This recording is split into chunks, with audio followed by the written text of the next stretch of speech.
हेच एक्झाम्पल मी घेतो आरसीबीच्या बॉलिंगचं. आणि मला हम्म. असं वाटतं की गेम कुठे चेंज झाला माहितीये, 3 ओव्हरमध्ये गेम चेंज झाला. हो. 6वी ओव्हर, 7वी ओव्हर आणि 8वी ओव्हर. हम्म. 12चा रिक्वायर्ड रन रेट पहिल्या बॉलपासून होता, पहिल्या ओव्हरपासून होता. बरोबर. जो 6व्या ओव्हरला 12 रन नाही झाले, काहीतरी 8-10 रन झाले, म्हणजे थोडस बरोबर. एक प्रेशर किंचित वाढलं.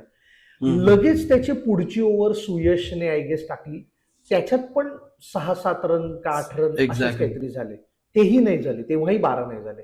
आणि हम्म. लगेच फॉलोड अप जी पुढची ओव्हर होती, आय गेस कृणालने टाकली का कोणी टाकली मला आता लक्षात बरोबर. नाही, बहुतेक कृणालने टाकली.